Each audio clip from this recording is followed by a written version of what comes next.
a long period of time, and the implementation study. And together, these two things really are kind of a highlight of what's happening, I think, really in home visitation and research in general, because you have implementation science, which people are putting a lot more emphasis on, and you have a focus on outcomes, which people are really interested in, see what kind of outcomes are we getting from different programs. So this is a picture of me when I was thinking about this study, and so it's good to finally be here to make the presentation. Okay, so I want to start just to contextualize this and talk a little bit about some of the issues in healthy families research outcomes. And there's just a couple things to bear in mind. There have been a lot of poor outcomes from previous studies, and so that's always plagued home visitation, and in particular, it's plagued healthy families. So that's part of why this study was really an important study, because we really need to have accumulated evidence for home visitation. The nation and policymakers are really demanding that, especially now because they're investing so much more money in home visitation. And there had been some previous studies that didn't produce the kind of outcomes that we expected for a large number of reasons that we can kind of talk a little bit about. But one of the big ones was poor implementation. So there was a study in Hawaii, there was a study in Alaska, and those had big play in both of those settings. It was believed that the program just simply was not very well implemented. So unfortunately, they did an outcome study, and then they found that the results weren't good. And people, when you point back at that, it's like, well, maybe it was because the implementation wasn't very good at that point in time. So that's why implementation is really critical, and that's why the work that Michelle's going to present is going to be important for us as we kind of work hard together to improve the quality of the kind of work that we're doing so we can get to better results. And then secondly, limited outcome measures. So a lot of the previous work has had very limited outcome measures, and so we're trying to learn a lot more about how to capture the outcomes in a home visitation program. So as all of you know, home visitation is really a lot of things together, and we like to call it, you probably don't like this, but we call it a black box because it's just hard to know what's inside that box a lot of the time. It's not like a lot of other psychological interventions where they have treatment manuals and they can really specify this is exactly what you do when and exactly how. In home visitation and healthy families, it's a lot more open for a variety of different reasons. That just makes it harder to study, it makes it harder to be able to pull out the outcomes. So part of what we wanted to do in this study is to really look at a large number of outcomes and see what we could learn from gathering data with this vast number of outcomes as well. So you may have seen this, I always use this picture and I say, welcome to parenthood. Because parenthood is like a big explosion. So many different things happen, and people don't realize what a huge change people undergo. And many years ago, I always quote a colleague who I loved called E.E. Lemasters, and he wrote a book called Parenthood is Crisis. And what was really good about that book is that he helped us see that parenthood actually was a huge adaptation of changes. And before that, I think people hadn't really recognized that as much. Everybody saw it as natural, something that just emerges as you go through life, and they didn't really put enough emphasis on how difficult it is to make the transition to parenthood and the kind of support that families needed when they began their new experience as being a parent. So this study was funded by the Children's Bureau. So if any of those of you that know me, I would take the advantage to poke fun at any federal government agency that I possibly could. So this is an ideal time to poke fun at the Children's Bureau, especially since they funded this. So this is a quick history lesson. This is in 1928, in the early 20s and 30s, the Children's Bureau was really instrumental in trying to help families do a better job of raising children. And they were really excited because they were working with John Watson, and they believed that this was their first effort at trying to bring science to parenting, science to families. And during this time, over 500,000 letters were written by parents to the Children's Bureau asking them, can you help me with this or that? And the Children's Bureau staff answered all of those letters, and they were excited because they used the advice of John Watson. So here's some of his advice that you're gonna like. The care of a baby demands rigid discipline. The rule that parents should not play with the baby may seem hard, but it is without a doubt, a safe one. That is not to say that the baby should be left alone too completely. So that's interesting, isn't it? But that's really where the science was, if you will, of what we were thinking about with parents. This comes from a great book by Lad Taylor called Raising a Baby the Government Way, where she analyzed the results of all of these letters, and was able to really do an interesting history lesson for us about where we've come and what our thinking is. And so today, I think you can see that we're at such a different place in terms of trying to bring new knowledge to parenting and to early childhood.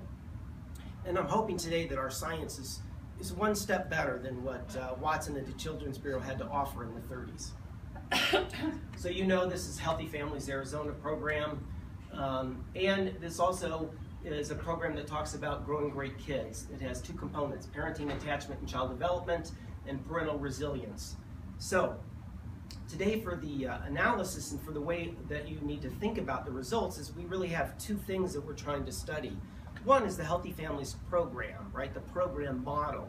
And then secondly, as all of you know, we've been working with Growing Great Kids to try to help them look at the impact of their work in having a curriculum to help the Healthy Families program. So the results really represent the combination of these two things, the Healthy Families program and the curriculum as well.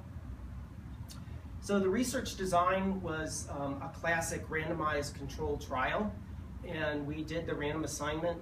We started out doing the random assignment, having the CFR staff try to explain the study and recruit parents. And that was difficult. I think it was harder on the CFR staff, and they weren't quite as good as selling the scientific process as we had hoped, and we were getting a little behind on recruitment, so we said, let us try. And so we stepped in, and we also began screening and offering parents the opportunity to engage in a study, in which case they're randomly assigned to the Healthy Families group or what we called a child development group.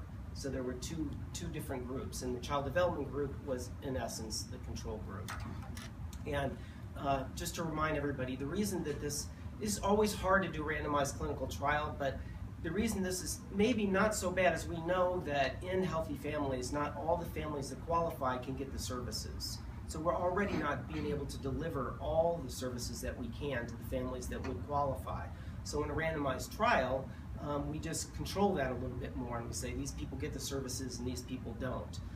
It's not as if people aren't getting services that would have maybe always been able to get those services.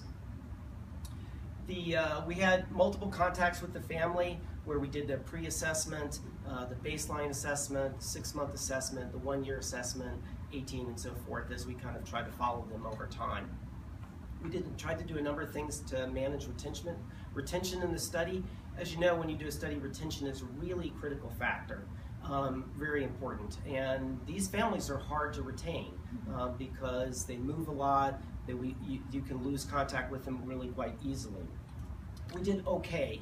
Our aim, we didn't meet our goal. Our aim was 80% over the life of the study, which is kind of a standard that researchers like to see. At 6 months in the study, we were at about 80% for the 6 months. So we're good for 6 months, but then 1 year and in subsequent years it kind of falls off. And that becomes a critical problem for us as researchers because we need numbers of participants to really be able to show the kind of results that make a difference in the program. So it's really important to get numbers here. But the retention, we did a number of interesting things for retention, including we had a 1-800 phone line. We kept in contact by writing postcards and birthday cards to the participants and all sorts of things of that nature. But we still lost more participants than we would have hoped for. But we're good for 6 months, and so today I'm going to talk to you mainly about the 6-month results. So get a little bit methodological, but I think it's important for you to understand the research. The way we tried to design the study was to be really, really aware of what people call design sensitivity. So in a research program, The biggest problem is small numbers, and when you have small numbers, then it's really hard to show significant differences between groups. And if you can't show significant differences, then you can't claim that your program is doing what everybody expects it to do. Now, the problem in social sciences and the problem for us in human services is that very often, almost all the work that we do has too few people involved. So it makes it hard to do this. And I think this is kind of unrecognized, not really recognized enough. If we took the average effect size, just a statistical technique that tries to look at how what kind of effects home visitation programs have, the Pew Research Center estimated the average effect size for home visitation was 0.15. That's really small. So describe what that means. Yeah, that's really tiny. So that just means that that you're not going to be able to detect a change very easily. It's going to be hard because you've got to get a lot more people involved in order to do that. And if we use this effect size of 0.15, we use that as a statistic, and we wanted to power our study, make our study so it could really show a difference the way it should be able to show a difference, we would actually need 400 subjects in the treatment group and 400 subjects in the control group. You can see how big that is. That's huge. And without that, then we wouldn't be able to detect an effect size this small. How did that happen? You had a question, Susan. Well, what is a good effect size? So we who don't know this can understand the difference. Yeah, that's a good question. Well, you know, most people consider a small effect size like a 0.20, and I think a medium is in the 3 and 4 range. It's a little hard to know because part of it, scientists make a big judgment about this, but really there's not any clear rules about what's large or small.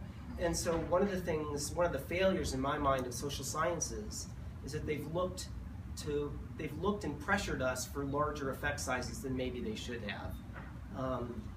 And I say that because if you looked at there's a famous study on the effects of aspirin in preventing heart attacks, and the researchers found that the effects were so significant that they actually stopped the randomized trial. They said it's not ethical to go further.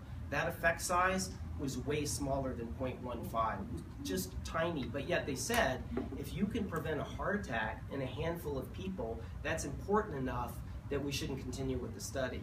So people judge it differently, and that's one of the struggles that we have. But I think most people would judge an effect size they would want to see like a 0.30 and higher, and then they would say, well, that's a pretty good effect size. So again, the sad reality, most randomized controlled trials do not have the power to detect small effects, and so that just makes it harder for us. So what we did is we tried to make the design more sensitive because we were worried about this. So we selected an alpha value of 0.10, even though most people like 5% of 0.05 to claim whether or not something shows a result as significant. And then we considered effect sizes. And that's important because a lot of researchers don't use effect sizes. They just report on the p-values. But effect sizes are a little less sensitive to sample size, so they're important as well. So we were really going to look at everything that had an effect size of 0.20 and say, well, that's good enough for us. That's good. It's important. And then we were going to examine multiple outcomes, and we weren't going to do any controls. So this is kind of a statistical thing, not to get too into a big statistics class here, but we weren't going to control for family-wise error rates, which means that we were just going to do all of these tests, and if any of them were significant, we were going to claim that that's fine, that's okay. Recognizing that maybe because we're doing so many tests, some of them might be significant by chance, because conservative people doing statistics like you to just do a handful of tests, but we felt like that was too limited.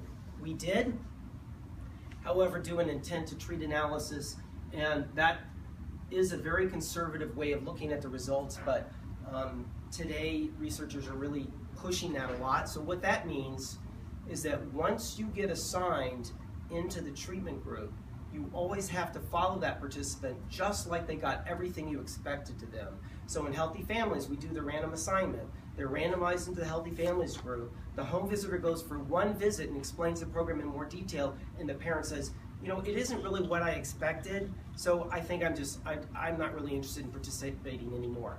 Now,